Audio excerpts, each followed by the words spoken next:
So, Adam, let's start this episode with some fun facts. The Daytona 500 is today, and it was postponed. And it turns out, through our research, that from 1959 to 2012, it was never postponed. And since 2012, and the dozen years since then, it's been postponed 3 times. So, Crazy. some kind of weather anomaly, I guess. Yeah, global warming. So anyway, with that, welcome to the Automotive Misconduct Podcast. I am one of your hosts, Dustin. And I'm Adam. To start off today's episode, we wanted to talk about Adam's car and getting his torque converter back and the transmission put back in. Yeah, was really skeptical about sending it out right now because being so close to Autorama, and really didn't want to push this car around, you know.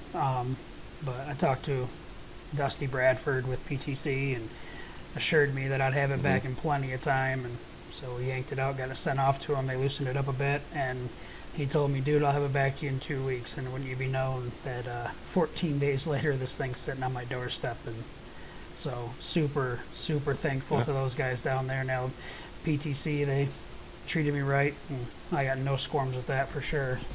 So we got it back in and transmission back in, and really excited to see how that thing reacts now. Sure it'll be a completely different car. No more 6 or 7 second sitting on the starting line trying to build boost. Yeah. God. Yeah, you can't beat customer service like that. That's awesome of them. Yeah. And like you say, it'll definitely help your staging game quite a bit. And it would have been difficult really to survive anything like wheel-to-wheel racing with as long as it was taken for you to be able to stage up and everything. That was really kind of hindering that part of the car's game. Big time. So it's a big improvement for sure.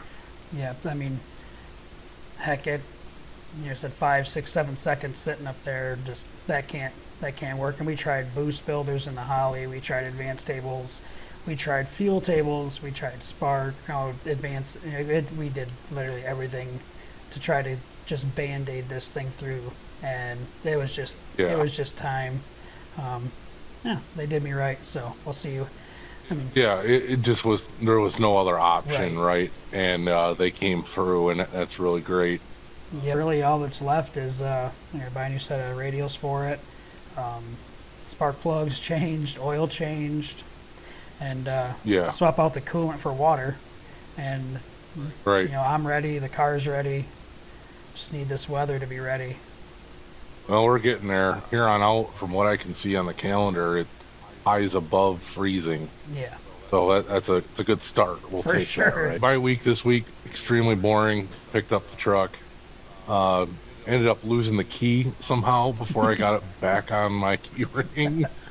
So I was freaking out about that for about 12 hours. Anybody who's ever been through that knows how that feels. And the excitement of when you do get it back and, I just saved $200. Right. But not having to replace this damn thing. Does that have an actual key, or is it just the key fob? Just the key fob and the push button deal. Remember, back when we were like apes and monkeys and everything else, and we had to actually use a key to open a door? Yeah. We feel like animals now, like all primitive out there with our actual key trying to open the door. Oh yeah, that's one of the things. Like when I go from the truck to the Crown Vic, and I actually you mean I have to reach into my pocket and get the key out and turn the ignition? Yeah. Oh God, it's so bad. That's horrible. Yeah. Oh yeah. Like how lazy you become, how fast. Oh yeah. Just crazy. Oh. Yeah. I mean, like we've looked up automotive headlines before the last couple episodes, and that was one of my big thoughts was how much of a dinosaur I am already. Yeah. Like I'm not quite 40, but I'm like all this stuff doesn't interest me. No. And I don't like any of it. Like there's going to be some serious adjustments happening, And like we're looking at hybrid stuff, like, oh, thank God, it at least has some kind of Combustible engine. internal combustion. Yeah. Whereas before, you drive a hybrid? You know, reading some of the headlines even about hybrid stuff, I find more exciting or entertaining than just flat EVs, unfortunately. And I mean, I remember it wasn't that long ago, like we made fun of people that drove hybrids. Yeah. But I guess in defense, like now with some like the supercars and things, they at least have made hybrids to where it makes you faster. Right. So it's at least a little more interesting. But I feel like such a friggin' dinosaur looking at this stuff and having to adjust and to what's coming from here. Yeah, at least with the hybrid at least had the combustion engine component to it, so at least Right. it could make Some an engine kind of noise. noise coming from it. Exactly. Yes. Oh man. So doing our research for this episode, you found an article on a quarter-mile pass from a Ford Model A. Yeah. And it turns out it was, what did it say, like 25 seconds at like 40 miles an hour. Yeah. And say, looking at a Model A, I'm sure 40 miles an hour feels pretty sketchy. Oh, I'm sure. There was down at South Georgia Motorsports Park. I think it was, I believe it was during sick week when they were down there. Yeah, I cannot imagine, like, can you imagine making a pass and like not recording a 0 to 60 mile an hour like that? I mean, but it's probably for the best. I cannot imagine that thing at speed. My neighbor Dan, he's an older guy. He has a 28 two-door and a 29 four-door. I've helped him along the ways of working on those things. It was kind of like teaching us both, because they both have a positive ground 6-volt electrical system, which took everything that I know about the 12-volt system, negative ground, and I had to throw it in the trash. Like, working on this thing was mind-blowing, because he wanted to add like a USB port, like for his phone charger, and then he wanted to add a cigarette lighter port for his GPS unit. And so I had to think, like, I can't, obviously the parts need to be positively charged, negatively grounded. So I had to make a panel to where it was plastic and wasn't able to have the ground component touch the metal component of the body, because it would obviously short circuit. I don't know. It just was absolutely mind blowing. The things I'd add lights on this thing for him. Like, it was a learning experience. But all in all, the cars were super cool. Oh yeah. And anybody who doesn't know Adam's automotive electrical wizardry is literally one of the most impressive things about this guy. It's crazy what I've seen you do. I'm happy when I can wire up some fog lights and a switch. Right. You know, like I did the cutout switch on my car when it had cutouts, and I was all proud of myself. Yeah, dude. So I followed forum and cut this wire, put a wire in here, and it works. Didn't burn the house down doing it. And here's this guy doing this stuff and rewiring his full car himself. And oh man! Wow, man. Yeah, it's crazy. But another thing too, like, did you know on those Model A's and even the Model T before that Henry Ford utilized every component as a resourcefulness of this dude was astronomical. The engine crate that engine came in for that car became the floor of that car. No, I didn't know that. Yeah, like, I know that charcoal is like a byproduct of Kingford. Something.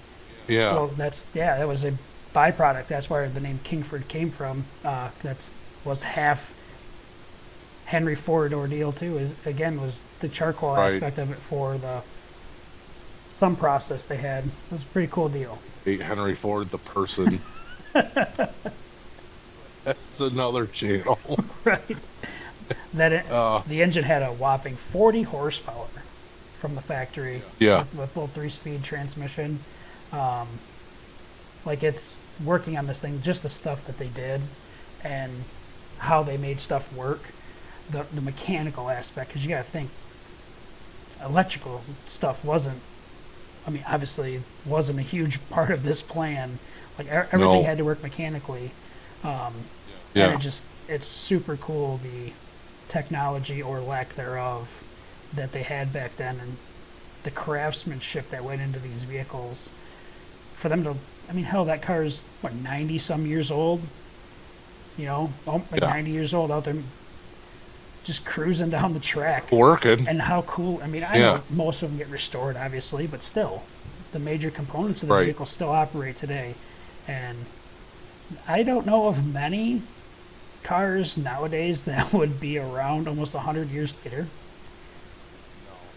Like, cars today almost no. become throwaway after so long. That's the way our mindset. Cars from back in Yeah, I think run that's their course and they go intentional bye-bye. too. Yeah, can you imagine what the cars from today, 90 years later? We mostly get a car now, and our mindset is, after it does run, it runs its course. It goes to the crusher. Well, in my possession, I would remotely bet that maybe might make it the Crown Vic. Yeah, she's a unit. Everything else, and unless Dominic's grandson keeps a hold of the Charger Right. and puts it in a Bubble Boy costume, that thing ain't lasting that long either. I know, just crazy. Also, in our research this week, we were looking for a Lapeer Dragway schedule, which is the one closest to me, and the website just flat isn't working, and there's not one on the Facebook page. So that's kind of interesting. Yeah. Not real sure what's going on there. That's going to require some talking to people, I guess. Yeah, considering most local tracks around us, all the other ones all have their schedules out for the most part, which kind of, Yeah. I was looking at Milan's come out last week sometime. Notice that they removed the no ET night. Yeah, that's strange, man. Like that whole deal with no ET and Milan, probably 7-8 years ago, like that was such a big deal. Oh, yeah. And it's just gone away. Back then, I remember being at, going into work and putting in vacation days. I had to work Saturday nights sometimes, Yep. and it had all kinds of car count and grudge races going on, and somebody screaming on the microphone, grudge race, Yeah. and people going down the line and betting, and just you had lots of hype, and Yeah. people posting on Facebook, and this race is going to happen for this amount of money, and Yep. title belts Oh, and yeah. all kinds of stuff. Usually had a shootout And in it's there just- somewhere. You're right. Yeah. Peso. I remember looking forward to that. Like every summer, I'd go to 4 or 5 of them, and I was just flat not on the schedule. None. They're really the only test and tune they have. They have a couple Sunday test and tunes in the beginning of the year, and then once racing starts, you got your Wednesday test and tune, which is going to actually screw me over going there. I'd love to have gone there and made a couple passes, on the no ET stuff, but definitely going to happen this year. Right. I'm not sure what happened, but they just, years ago, we always noticed that place would be packed for the no ET, well after midnight getting out of Yeah. there. The last time I went, I believe they closed the lanes at like 9:30. Crazy. So, I guess we're stuck to going to 131 in mid-Michigan. Kind of, I still like the tracks. 131 is probably our best track, I would consider. I mean, facility-wise, That's the nicest one in the state. for sure. Yep. So head out there. Like I said, that would, according to their schedules, they open up around first weekend of April. Okay. Yep. Now we're getting there, about 6 weeks or so. Yeah. Can't come soon enough. And another thing I noticed is as I'm looking out my kitchen windows, it's still daylight, and it's like 6 o'clock. We're recording. Usually we are Right. dead night. Yeah. Like, Yeah. It's getting to be daylight longer. yes. And I've noticed the sun coming up earlier on Yep. the way to work as well. Like, change of the seasons. We're I getting get there. it, right? But just, The old groundhog was right. you were talking to me earlier this week about you felt like you were outgrowing your toolbox. Yeah.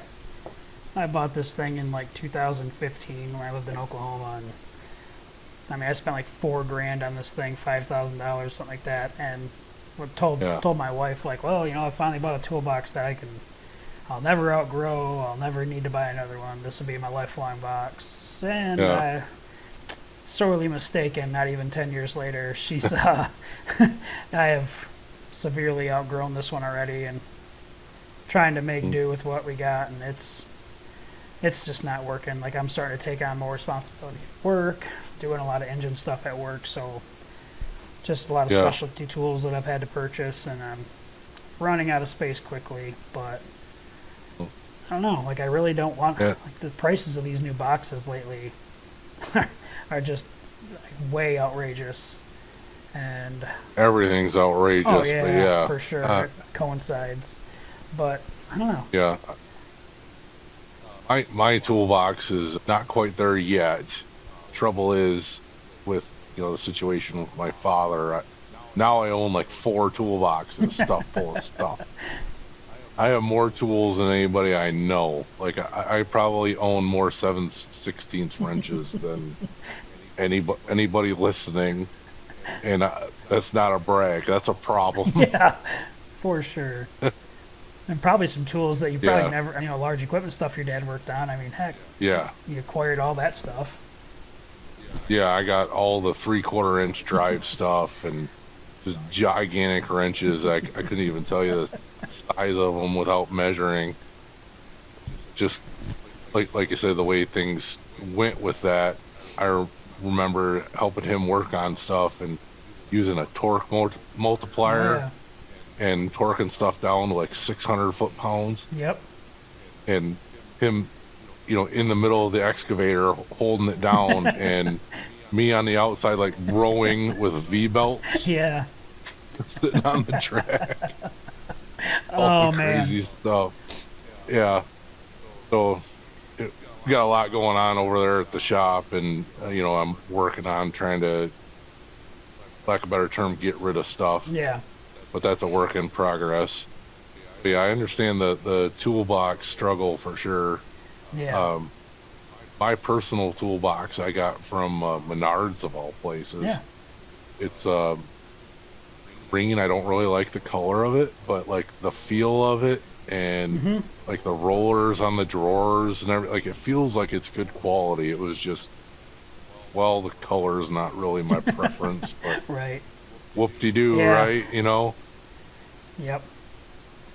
I don't know. I was actually looking at the like Harbor Freight's U.S. General stuff.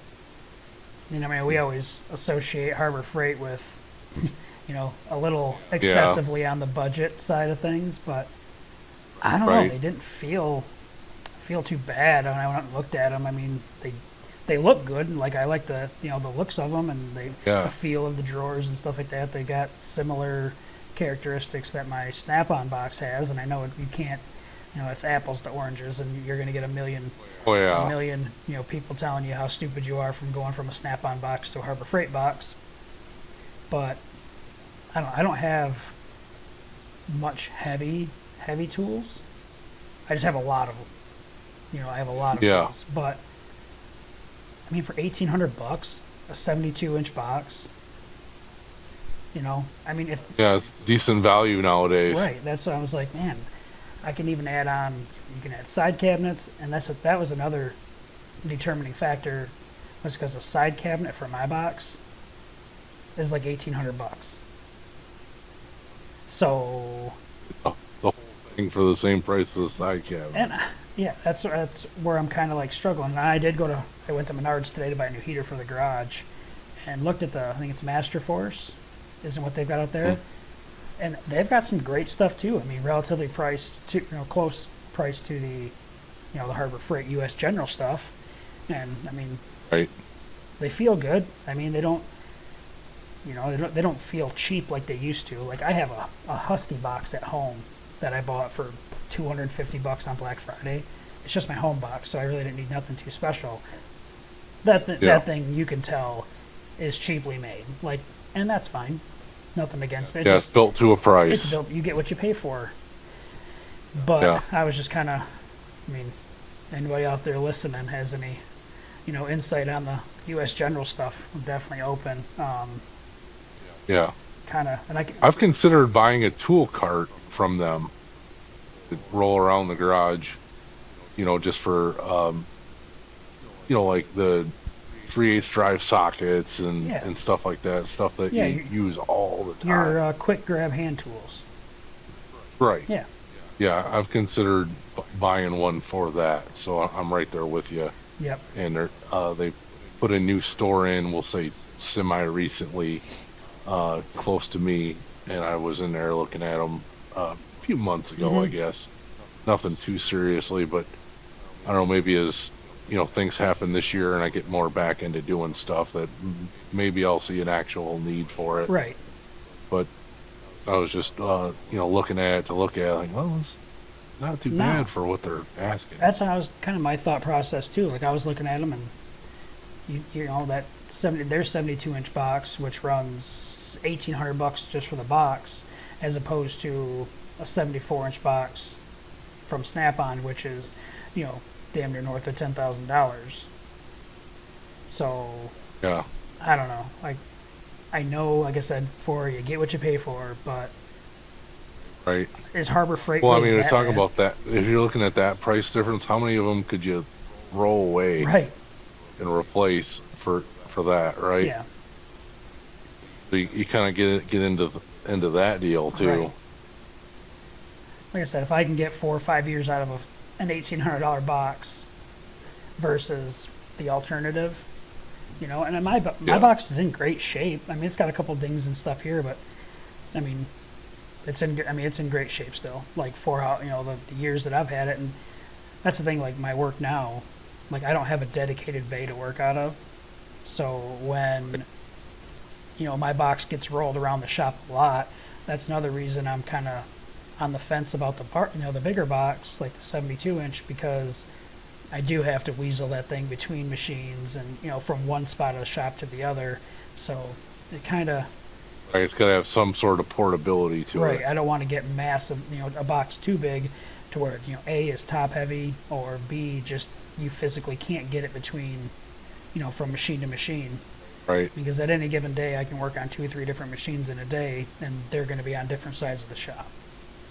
So Right. I got to take all that into consideration too. So I don't want something that sits for a day or or a couple weeks, and then I go to move it, and it's like the wheels turned into square blocks. So. Spent some time working at dealerships in the service in various positions, both as a porter and a service advisor. And some of the techs, like you're saying, have these gigantic toolboxes. Yeah. It was just like, you could have sent your kid to Harvard for that. Yeah. I feel like. Oh yeah. I don't know, maybe that's not quite the case, Well, but that's the holy thing. crap, it's got to be close. Like some of these boxes, because I looked at Snap-on obviously, and I looked at Matco and everything else. And, some of these Snap-on boxes are damn near $100,000. Like the Mr. Big, that thing is, holy crap! I mean, it is like it's got damn near got living quarters in it. It's like, Jesus. Yeah. Sending the Snap-on guys kid to Harvard. Oh, for sure. And I don't want to go that route. I bought this box hoping and praying that it would last me quite some time, and it did me good, but I think it's time to move on. I mean, as much as I, hate it, and if it was just my at-home box, I'd deal with it, but this is what I use to make a living. People give me crap all the time because I have a box full of snap-on tools, and nothing against the just person that has whatever they have. I mean, but people give me crap because but people give me crap because I have spent a crap ton of money on tools. But in my mindset, it's like I use these tools to make a living every single day. Yeah. And I don't have a snap-on truck that comes to my work anymore. So, but literally, I have a representative. I call her and let her know what tool's broken, and it's in the mail that day. I usually have it within a day or two. Nice. As opposed to me having to drive to Harbor Freight or whatever. Right. No, there shouldn't be any shame in buying the best that you can afford with something that's going to make you money. Yeah. Like, even as much as I hate this, pains me to say, even going into debt. Oh yeah. For it, it's considered good debt, right? Like, if there is such thing as good debt, it's good debt for you to make money with it. It's, spending irresponsibly otherwise that needs to be shamed upon. Not, I'm trying to put food on my table. Right. That's kind of how I looked at it too. I mean, I don't know. That was just my output on it, but as long as you're not, like the Dave Ramsey of tools, and I mean, like, you can't, don't call Dave on that. Cannot ask Dave Ramsey on. Didn't you mention something on that dude earlier? Yeah, this article when we were researching, I was reading this article. Guy bought a Kia EV, like EV6, I think it was, and bought it for like $70,000 or something, and went to go, like, realized he didn't like it or didn't want the payment anymore or whatever, and ended up being like 20,000 upside down on it. And old Dave just couldn't believe somebody was 20,000 upside down on a car. And dealership screwing, like, well, they screwed him when they sold it to him. They probably sold it to him on a markup. Right. And we're going to start seeing this more and more and more. Yes. And people are going to find out I am screwed. I have no choice but to just pay this thing down. Right. Like, I can't just sell it and get rid of it. Oh, like, yeah, that's not a thing if you bought anymore. a car between 2020 and 2024, like, say, luck, I mean, make fun of me all you want for having a lease. Right. That goes back in November. Yeah. And I leased it at MSRP. Right. Or actually a little bit lower. So I can turn it in November and wash your hands of it. Be done with it and, make a better choice. Yeah. And that's what I plan to do. But these people, so many people they're just stuck screwed. with it. They're stuck with their choice. Yeah. Yeah, like, you bought a car for $10,000 over market or $20,000 over market, and now it's a couple years later and you want to trade it in. Well, yeah, now you're upside down. Right. And then, I mean, plus with the interest stuff, the interest being as high as it was. Yeah. I mean, how long it takes to pay down that $10,000 overhead? I mean, you're years into that. Yeah, if you're not making double, triple payments or whatever, and most people are living paycheck to paycheck, and they just like make the minimum payments and whatnot. Pay extra when they can. So you're gonna yeah. Oh, and I mean, you're gonna find who the real salesmen are now. Like, I'm on one of those Facebook groups for life at a car dealership, and you get all these salesmen on there, and like I said, I think it was on the previous episode, like, these people have these reputations for a reason. Oh, absolutely. Some real slime balls on there. So bad. And, it was feast for all these years for them guys, and selling above sticker and all this stuff. Like, hope you enjoyed your gross while you could make it, because now it's going to be who's a real salesman and all that. They say, it's going to separate the men from the boys, I guess. I don't know how else to say it. I'm just trying to figure that out. Yep. Yeah. But my work did the same thing. Like, so to say, with separating the men from the boys, they when we became an ESOP, employee-owned deal, like we had our core group and they came in and they were like, you know, just because you've been here for 20 years and you've gotten laxed on your selling, like, don't think these young kids coming up can't take your position. And Right. well, they had the mentality as I've been here for 20, 30 years, what are you going to do, fire me? Fortunately, they were sorely mistaken when they got handed a pink slip with their last paycheck telling them, thanks for your service, sorry about your luck. Right. And then... sales is cutthroat, man. Dude, like, yes. when I was selling auto service, it's a sales job. It's very, what have you done for me lately? Like, Yep. you know, if you sell an engine job on Monday and then, you know, crap the bed on Friday and just do oil changes all day, Right. they're gonna, what are you doing? Yeah. Well, I sold this motor job on Monday. Yeah, that was Monday. Yeah, today's Friday, dude. What are you doing today? Yeah. Exactly. And I've faced that, and I was, you know, in Flint trying to sell auto service in 2009. Right. That was fun. Oh yeah, nobody had $1, you know, but No. I couldn't do that. Like No, it's tough. rough. I mean, one week, you know, and were you guys commission based as well? It was a bonus structure, Was like it? at a base salary plus bonus. Well, at least you had the base salary. You see a lot of these companies now, if you don't sell, you don't eat. Well, I say base salary, it was salary, Right. and I figured out the amount I was making under minimum wage. Oh, yeah. Yeah. That's a rough And one. we never hit our bonus. Like, Oh my it god. was, it can turn into a real sweatshop real quick. I'm sure. I mean, you have Like 70-hour weeks Yeah. and like, man. I don't know. That would on to better things thanks. for sure. That's why that's why I don't make my living that way anymore. Holy crap, I cannot imagine. Yeah. It's couldn't do it. Kudos to you for Neither can Yeah. I. you see these guys making like lifelong careers out of this stuff, man. Not me. Oh yeah, it's a skill. It's a skill for sure. Like our friend Justin, he's not in sales anymore, but that dude's a salesman at heart. Oh, for Like, sure. He's got the salesman charisma. And Oh yeah. did and can continue to survive in that world. But I don't. It's one thing like doing it. I'm, okay with like doing it on the side or something. Mhm. But man, to base my entire career on that, Nope. not real sure. No, I couldn't do it either. I think we're doing okay time wise. Let's end this off here, I guess. Yeah.